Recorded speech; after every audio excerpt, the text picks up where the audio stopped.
Radio Universidad de Chile presenta Tras las Líneas, conversaciones con Manuel Antonio Garretón, Premio Nacional de Humanidades y Ciencias Sociales.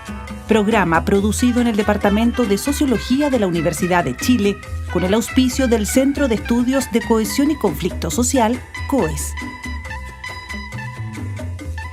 Muy buenas tardes. Bienvenidos y bienvenidas a Tras las Líneas, el programa semanal que ofrece el Departamento de Sociología con el auspicio del Centro de Estudios de Conflicto y Cohesión Social, COES, y en que examinamos los problemas que nos afectan, que enfrenta nuestra sociedad, también sus expectativas y esperanzas, desde la perspectiva de las ciencias sociales. Y hoy día vamos a tocar un tema que ha sido reiteradamente planteado en los últimos años y que tiene distintos enfoques para ser analizado y que está en la base del diagnóstico que hacemos de lo que nos pasa como en nuestra sociedad.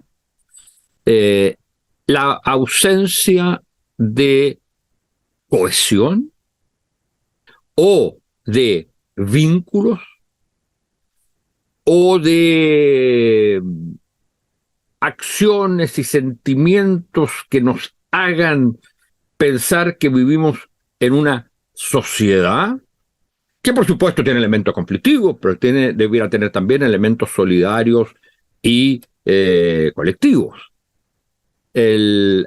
La idea que estamos posesionados por el individualismo, por el grupalismo, si se quiere, o las identidades que constituyen grupos, y la ausencia de un principio general que nos una como sociedad, más allá de los conflictos que tenemos. Es el tema de la cohesión social, el tema de los lazos, y hay entonces una cierta manera, como ha hecho saber nuestro invitado de hoy en sus escritos, que es pensar que esto se debe a que no tenemos valores en conjunto, que cada uno está con su identidad, pero que no hay un problema de legitimidad general. Y hay otra manera, que es la que él rescata, que es la ausencia de redes y de lazos que junto con juntar a la gente sea capaz de vincularla a la sociedad. Los grupos parecieran, la estructura de las redes sería tal que estarían prácticamente referidas a sí mismas y no a la sociedad. Y eso significaría que incluso esto que se habla tanto, el capital social, sería muy débil. Porque el capital social no es el hecho de estar juntándose, sino de ser en conjunto, de manejar recursos para influir en las relaciones de poder en la sociedad. Entonces, a lo largo de estos últimos años, nuestro invitado ha estudiado precisamente este aspecto, el aspecto de estructura social, de cómo conversamos, con quién conversamos, con quiénes nos juntamos. ¿Y eso contribuye a la cohesión social o la debilita? Para hablar de estas cosas, entonces tenemos a Vicente Espinosa. Vicente Espinosa es uno de los grandes sociólogos de este país. Es un doctor por la Universidad de Toronto y ha sido profesor titular de la USACH, donde ha dirigido magíster. Ha ganado una cantidad enorme de fondecitos, de proyectos de investigación concursables, y se ha dedicado en el último tiempo precisamente al estudio de las redes, pero no de las redes estas que están a la moda, sino las redes sociales reales, no las virtuales. La verdad que las virtuales se deberían llamar redes virtuales. Las otras son redes realmente sociales. A mi juicio, si hay algo que no tiene las redes virtuales es lo social, más bien redes tecnológicas.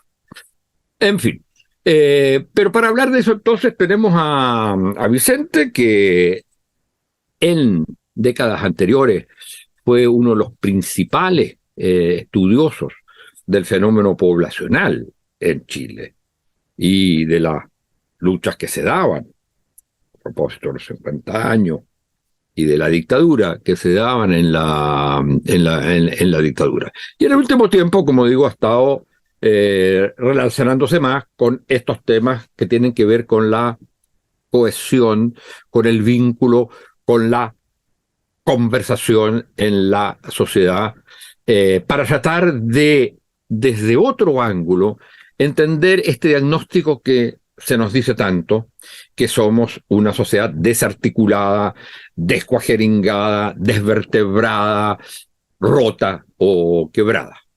Bueno, muchas gracias por estar con nosotros, Vicente.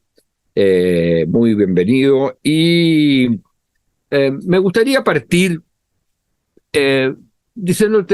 preguntándote por un diagnóstico general de cómo tú ves el problema de la cohesión hoy día en este país y por qué la mayor o menor cohesión es tan importante, y si estamos en crisis de ella o no.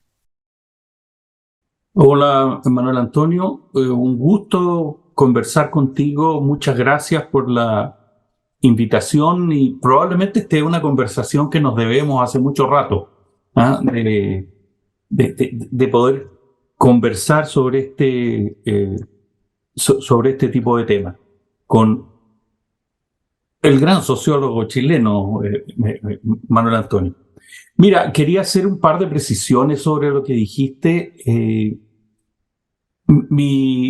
El director de mi tesis de doctorado, Barry Wellman, tiene todo un argumento respecto de esto que dijiste de las redes virtuales y las redes sociales, y que para él, en realidad, todas son redes sociales. Y él hizo un experimento, porque cuando estaba apareciendo esto de la banda ancha, logró conseguir que en un barrio que se estaba construyendo en Toronto, cablearan una parte de esa población y la otra parte la dejaran sin cable, y mandó uno de sus estudiantes de doctorado, que no fui yo, sino que era alguien más joven que yo, Keith Hampton, a hacer observación antropológica en el barrio. Y mirar si acaso, porque en ese tiempo existía la idea de que tú tenías una personalidad cuando estabas en línea y otra personalidad cuando estabas cara a cara con la gente. Y en realidad lo que descubrió, o sea, los estudios que publicaron, hay libros sobre eso, son muy interesantes. Manuel Castells capitalizó mucho sobre ese trabajo experimental. Y lo que descubrió es que en realidad uno no cambia mucho. O sea, si uno es sociable, así cara a cara, también es sociable en las redes. Si uno es retraído cara a cara, también es retraído en las redes. Sino que más bien ambas dimensiones se potencian entre sí. Entonces quería hacer esa precisión, porque yo también, bueno, yo uso, como tú sabes, más bien estoy hablando de sistemas reticulares, para no enredarme con el lío cuando uno dice que uno está haciendo análisis de redes sociales, piensan que uno va a hablar de TikTok, de Twitter, de Facebook, etcétera, que sí, podríamos hacerlo, pero lo que me interesa es más cómo ese tipo de análisis se aplican por ejemplo, a la cohesión social, que es efectivamente lo que me he dedicado en los últimos años. Te podría dar hacer una historia más larga para mostrarte que que no hay un corte respecto de los estudios que hice con respecto a los pobladores, sino que lo que hay es más bien la búsqueda de cuál es el sustrato estructural de las organizaciones sociales y de las movilizaciones de pobladores. Mi perspectiva respecto a la cohesión social es relativamente diferente a la que se usa dominantemente en Chile y en otros países del mundo, en el sentido que hay mucha gente que entiende la cohesión social como una especie de moralidad generalizada. sea, para Durkheim, la cohesión social era igual al patriotismo. O sea, vale decir una adhesión a ciertos principios o valores generales que hacían que la gente estuviera dispuesta a ser solidaria, e incluso entregar la vida por la patria. Yo tomo una perspectiva un poco distinta, porque no creo, como los sociólogos del vínculo social, más bien culturalistas, que uno se vincule a la sociedad como si la sociedad existiera independientemente de lo que uno hace. O sea, efectivamente uno estudia sociología porque hay una realidad que va más allá de la experiencia inmediata. Entonces, cuando uno, el tema es que cuando uno conversa con otra gente, no solo está conversando con otra persona, sino que a través de eso está construyendo un sistema de relaciones. Porque esta persona a su vez conversa con otro que yo puedo conocer o no conocer, que me lo puede presentar, con quien puedo establecer relaciones o puedo romper relaciones. Y eso es lo que va constituyendo lo que llamamos ahí una estructura social, vale decir que eso no es independiente del resultado de mi acción, y no hay una restricción en términos de que yo tenga que tener ciertos valores para poder realizar ese tipo de acción. En ese sentido, la mirada que hay, por ejemplo, cuando en Chile se diagnostica déficit de cohesión social, se mira a la individualización como si fuera atomización. Y en realidad, desde mi perspectiva, la individualización, lo que hace individual, lo que hace única a una persona, es que es capaz de establecer relaciones muy diferentes y muy diferentes de otras personas, y las personas no son iguales en la medida que pertenecen a sistemas, a que tienen su propio sistema de relaciones. Pero entonces, la individualización no significa que alguien rompe el vínculo con el resto de la sociedad, sino que lo materializa de una forma diferente. Pero ahí hay un punto, porque ese es uno de los puntos que tú señalas, que yo creo que es importante como explicarlo bien. O sea, hay una explicación de la falta de cohesión, ¿no es cierto?, por el individualismo. Lo que tú señalas, y el individualismo tiene como una cierta dimensión, que es el aislamiento. Sin embargo, por los estudios de lo que tú has mostrado, no es ese el problema principal, sino que es la fragilidad de los lazos. ¿Es así o no? Sí, en gran medida el problemas de cohesión son, diría yo, de dos tipos.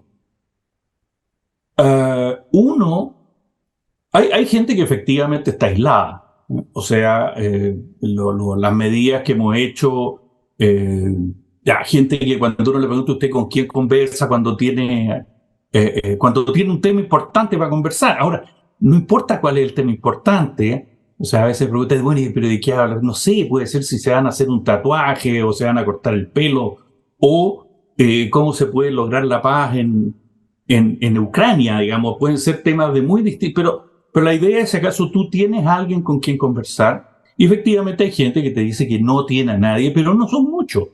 O sea, son como 7, 8% en las encuestas que hemos hecho. Lo que sí es frágil es que hay un 20% de gente que tiene más o menos una sola persona con la cual conversa, que probablemente es una persona muy cercana. Pero al lado de eso, tú tienes también otro 30 y tantos % de gente que dice que tiene 5, 6 o más personas con las cuales pueden conversar cuando se les ocurre conversar de algún tema importante. Entonces, pero son porcentajes más bajos que en otras partes del mundo. No son más bajos, son bastante parecidos. Esto se ha medido, no sé, a Estados Unidos, ponte tú, es muy parecido. Lo que cambia es la composición. O sea, en Chile tiende a aparecer mucho más el parentesco en las relaciones sociales, lo cual significa una cierta repliegue hacia un mundo privado familiar, que también uno puede decir eso es también una condición de fragilidad de las relaciones sociales, sobre todo porque las familias en Chile son relativamente pequeñas. Con Larissa Adler-Lomnitz alguna vez estamos hablando de la importancia que tenía la familia. Ella me decía que en México la familia era muy importante, y le decía que en Chile realmente no era no producía demasiada cohesión.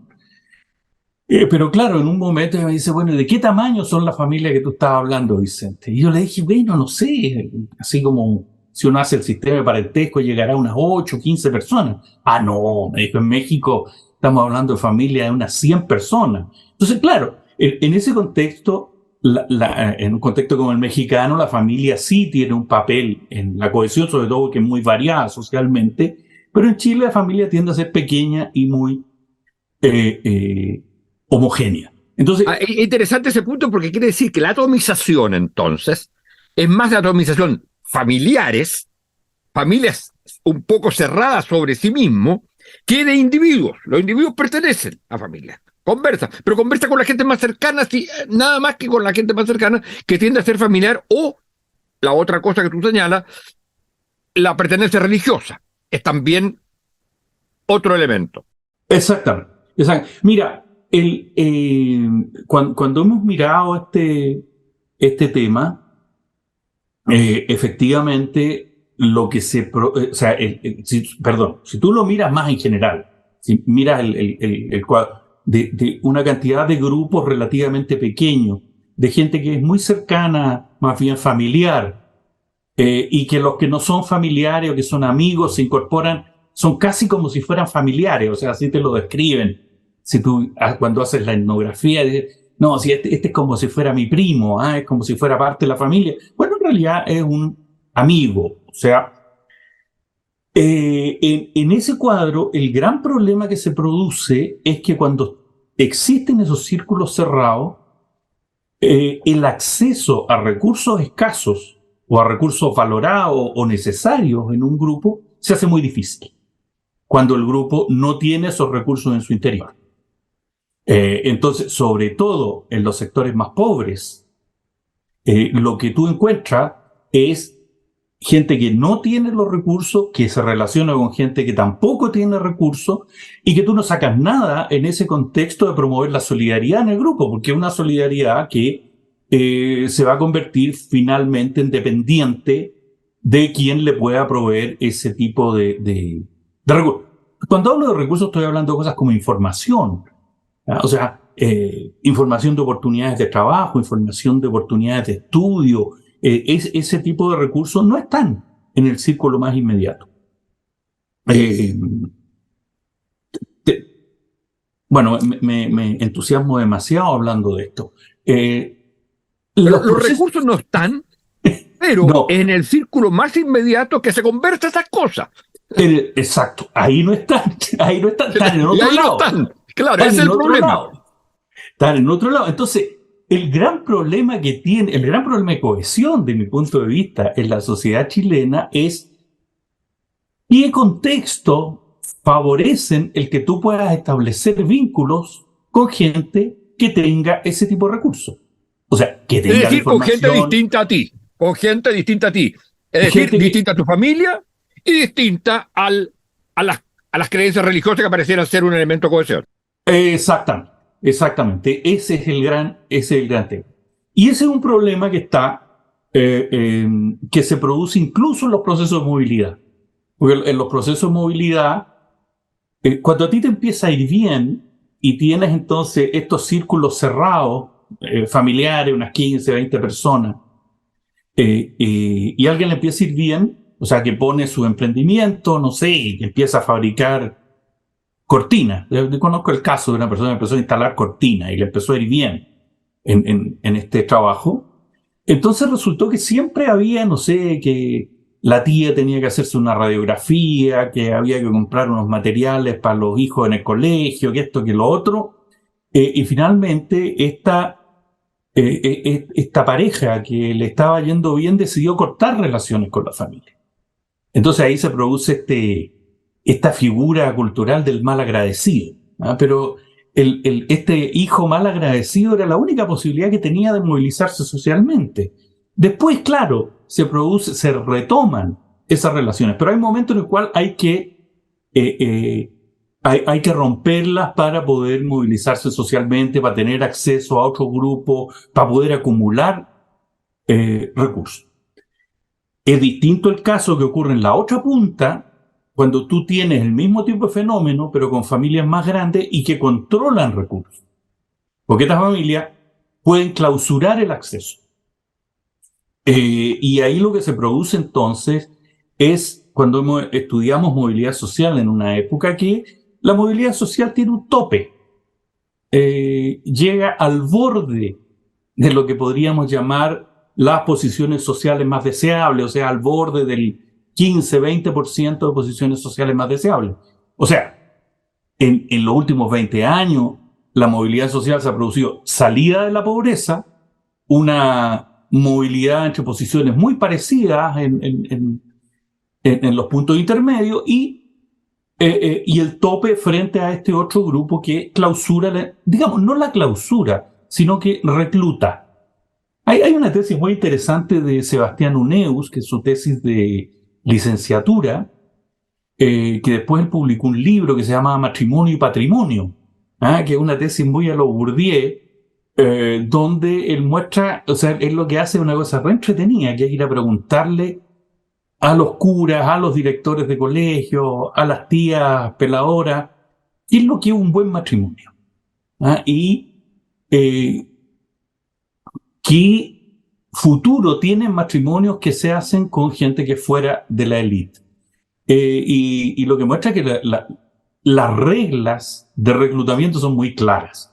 Entonces, claro, no es que la élite sea cerrada, pero el entrar requiere cumplir con una cantidad de condiciones en términos de carrera, en términos de orientación política, en términos de sensibilidad religiosa, etcétera, etcétera. Entonces, si tú me dices, ¿la sociedad chilena tiene un problema de cohesión? Claro que tiene un problema de cohesión, pero ese problema de cohesión se llama segregación social. O sea, se llama que no existe un equivalente a lo que fue la universidad de los años 60. O sea, la Facultad de Derecho de la Chile o la Facultad de Ingeniería de la Chile, donde tú tenías gente que estaba ahí simplemente porque tenían los méritos para estar y que provenían no de entornos sociales, no necesariamente estaban los hijos de obreros y los hijos de campesinos ahí escasamente, pero tenía gente que venía de provincia, tenía gente que era hija de empleados, tenía gente que era hija de comerciantes, gente que era hija de otros abogados, de otros ingenieros, etc.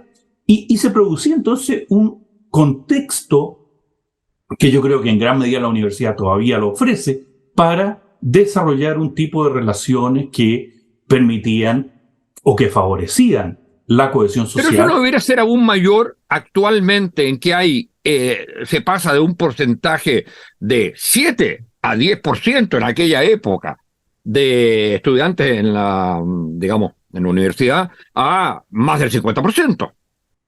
Así es.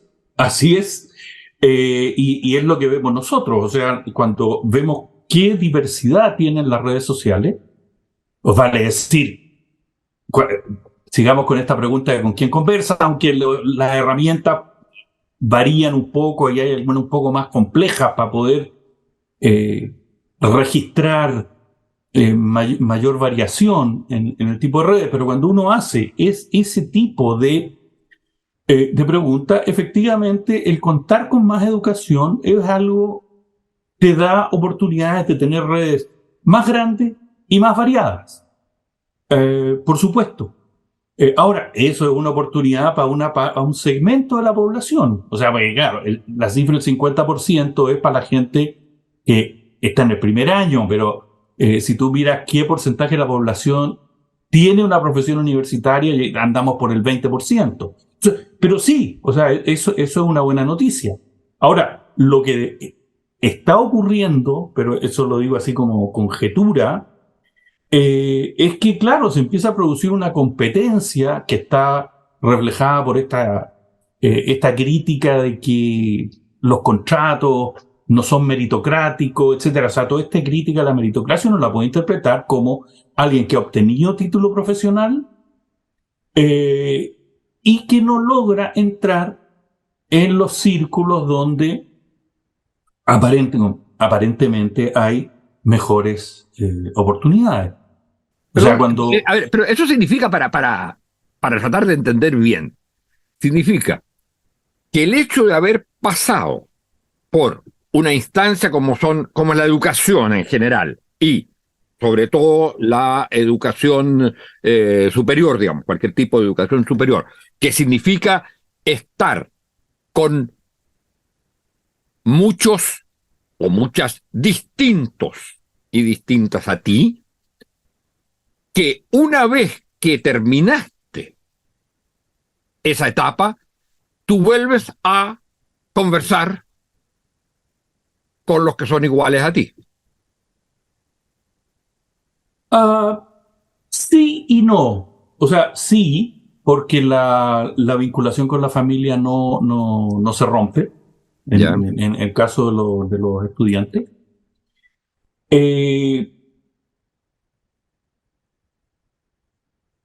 Pero también tú estableces una cantidad de relaciones que se mantienen. O sea, tú estableces relación con profesores, por ejemplo. Establece relación con estudiantes que son distintos a ti y que siguen siendo tus amigos. Entonces yo no estoy tan claro de que uno pueda decir que en la universidad tuve un momento en el cual me pude relacionar con gente distinta, pero después perdí la oportunidad. Lo que pasa es que cuando tú no cuentas con, de nuevo, los contactos que te dan acceso a círculos sociales más distantes, es más difícil que tú puedas ejercer tu profesión en un contexto más favorable. Pongámoslo de la siguiente manera, con un ejemplo. El ingeniero comercial, hace 15 años, el ingreso del ingeniero comercial era más del doble, digamos, a los 5 años de haber terminado su carrera, era más del doble de lo que es el ingreso del ingeniero comercial hoy día. Pero obviamente no todos los ingenieros comerciales hoy día tienen el ingreso más bajo. Quienes tienen posibilidad de acceso a círculos más distantes donde hay mejores ocupaciones, ellos tienen ingresos más altos. Entonces, bueno, ahí sí se produce un proceso de exclusión y de segregación, porque los reclutamientos son muy estrictos ahí. ¿Y cómo se sale de esta situación de una sociedad con ausencia de cohesión, no solo por el tema del aislamiento, que no sería el tema central, sino por la existencia de un contexto en el cual los grupos se autorrefieren, los distintos grupos, y no se amplían, para decirlo en tus términos, las conversaciones, que es lo que permite tener los recursos para integrarse, digamos, a la sociedad, o integrarse como conjunto en la sociedad. Sí, a ver, yo creo que es una cosa que tiene que partir desde... A ver, pongo un ejemplo. Cierta vez estuve en Argentina en un congreso no me acuerdo si era en Mar del Plata o Bariloche, pero bueno, no era en Buenos Aires, sino que era una ciudad más bien de provincia. Y había un campeonato de voleibol, de infantil. Entonces tú tenías ahí una cantidad de niños y niñas que jugaban voleibol, que tenían, no sé, 9 años, 12 años, 14 años, y que venían de los lugares más diferentes de la Argentina. Ese tipo de iniciativas yo lo miraba y decía, bueno, esto sí tiene que producir algún tipo de encuentro, algún tipo de intercambio si uno lo desarrolla como una política más sistemática, porque te da la oportunidad de encontrarte con gente que es distinta a ti. Supongo que a los padres también les ocurrirían cosas parecidas. Nosotros hicimos un estudio también comparando Uruguay y Chile, en términos de cuánto te sirven los contactos sociales para conseguir ocupaciones. O sea, para conseguir una buena ocupación, digamos. No.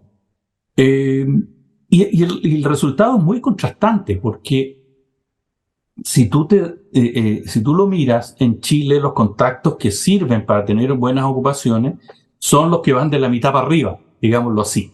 O sea, si tú tienes contactos de gente de alto estatus, entonces eso mejora notablemente tu posibilidad de entrar a una buena ocupación.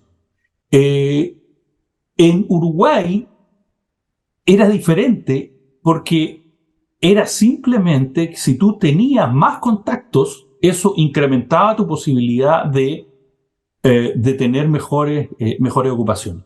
¿Y eso por qué ocurre? Porque en Uruguay es mucho más fácil llegar desde cualquier punto de la estructura social a otro punto. O sea, tú puedes estar, ser, digámoslo en términos de mercado, clase media baja, pero tú en un par de pasos puedes llegar a un gerente o a gente que toma... Perdón, pero eso quiere decir que se acerca mucho más la nuestra a un rasgo clásico que se ha vuelto a hablar en estos últimos tiempos, es una sociedad mucho más estamental. Yo creo que sí. O sea, a ver, lo estamental... A ver, Chile era estamental en los años de la República. O sea, perdóname, pero existía una diferencia entre obrero y empleado en el Código del Trabajo. O sea, si eso claro, no es, si eso no es un estamento, entonces claro. no sé de qué pero estamos hablando.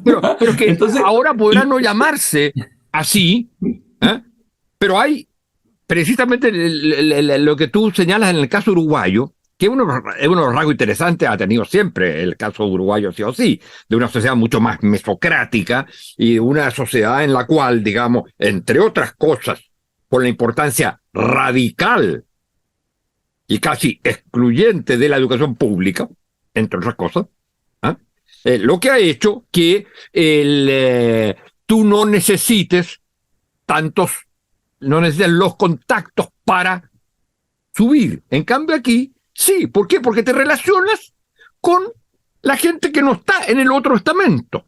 O sea, exactamente. Reproduces el estamento, en cierto modo. Sí, exactamente. Ahora, yo prefiero decir que son diferencias de clase, porque las diferencias estamentales tú las podrías aplicar mejor a todo lo que es la política identitaria.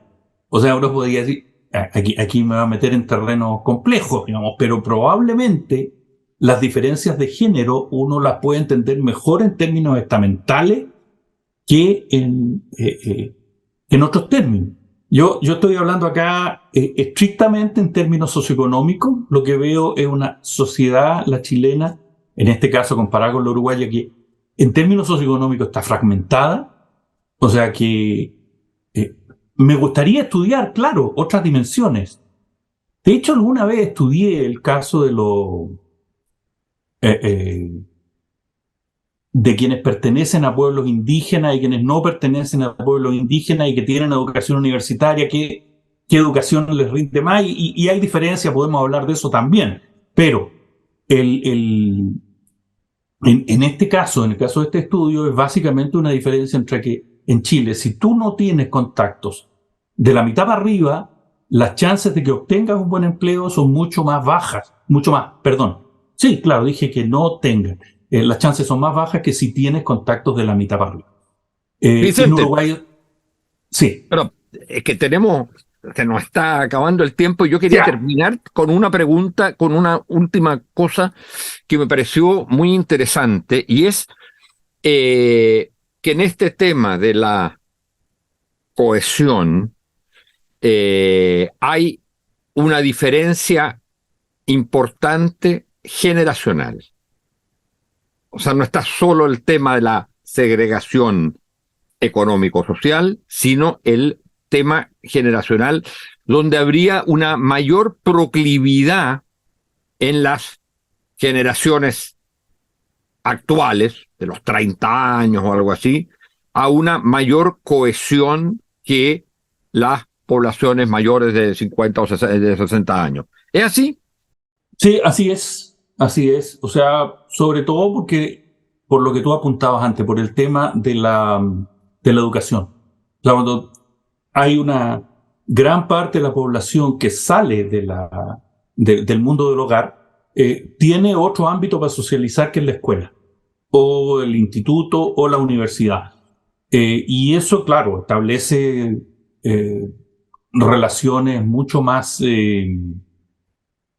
estrechas en términos generacionales.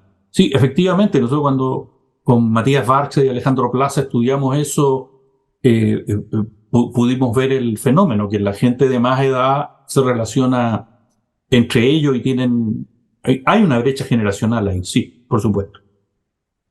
Bueno, desgraciadamente hemos llegado al final del programa. Lo que nos interesaba era empezar a meternos en este tema que nuestro invitado de hoy, Vicente Espinosa, ha desarrollado largamente, que es el tema de la cohesión social vista no solo como adición a un conjunto de valores en que todos tienen las mismas horizontes, sino una estructura de sociedad que no segrega, que permite los contactos con los diferentes como un elemento fundamental. O sea, la diversidad, que es uno de los puntos fundamentales que señala Vicente Espinosa en sus estudios, la diversidad es un elemento de cohesión. La homogeneidad, al contrario, por difícil, por raro que parezca. Sí, por paradojal que sea el verlo así, pero así es. Bueno, muchas gracias, Vicente, por haber estado con nosotros. Muchas gracias a ustedes, señoras y señores, auditoras y auditores, y será hasta la próxima semana. Bueno, muchas gracias, Manuel Antonio. Radio Universidad de Chile presentó Tras las líneas, conversaciones con Manuel Antonio Garretón, Premio Nacional de Humanidades y Ciencias Sociales. Programa producido en el Departamento de Sociología de la Universidad de Chile con el auspicio del Centro de Estudios de Cohesión y Conflicto Social, COES.